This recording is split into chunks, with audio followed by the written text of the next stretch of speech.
যে কিছুক্ষণ আগে এখানে অ্যানি ভাই বলে গিয়েছেন যে ডিবি অফিসে তার সাথে আমাদের দেখা হয়েছিল।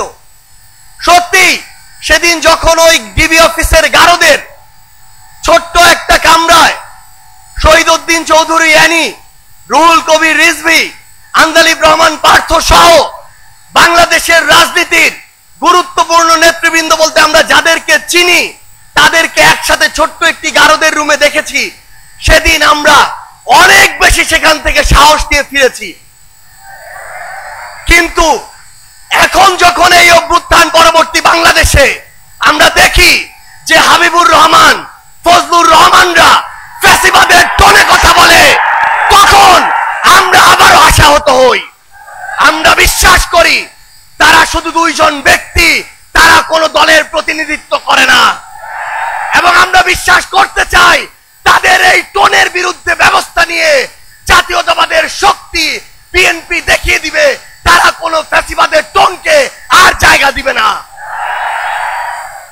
আমরা যখন ছোট ছিলাম, স্কুল কলেজ বিশ্ববিদ্যালয়ে পড়তাম, আমরা দেখেছি ওই জেলখানা থেকে বের হয়ে কিভাবে বুক টান করে, সিনা টান করে এই শহীদউদ্দিন চৌধুরী অ্যানিরা সামনে ওই আদালতের সামনে হাজিরা দিতে যেত।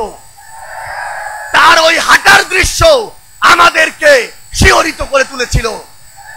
কিন্তু আমরা যখন দেখি আমরা একটা অন্যায়ের প্রতিবাদ করলে, আমরা সত্যি কথাটা তুলে ধরলে, আমরা যখন যৌক্তিকভাবে সমালোচনা করি, তখন আমাদের বিরুদ্ধে 10 কোটি টাকার মানহানির মামলা দেওয়া হয়। তখন আমরা মনে করি এগুলো হচ্ছে আমাদেরকে ভয় ভীতি দেখানোর লক্ষণ। আমরা এটাও বিশ্বাস করতে চাই এই যে কিছু মানুষ যারা এই কাজগুলো করে, আমরা বিশ্বাস করতে চাই তারা বিএনপির প্রতিনিধিত্ব করে না। আমরা বিশ্বাস করতে চাই তারা অতি উৎসাহী হয়ে ফুটেজ খাওয়ার আশায় এই কাজগুলো করছে। কিন্তু আমরা তখনই সেটা বিশ্বাস করতে পারবো যখন দেখব এসব লোকদের বিরুদ্ধে ওই সেন্ট্রাল কমান্ড থেকে উপযুক্ত ব্যবস্থা নেওয়া হয়েছে। সেদিনে আমি একটি লেখা লিখেছিলাম। লেখার 2টা পার্ট ছিল, কারণ ঘটনা 2টা ছিল। আমাদের একজন সাংবাদিক ভাইকে বিএনপির ওইখানকার স্থানীয় একজন কর্মী আহত করেছে, এটা ছিল প্রথম প্যারা, যেটা সত্য।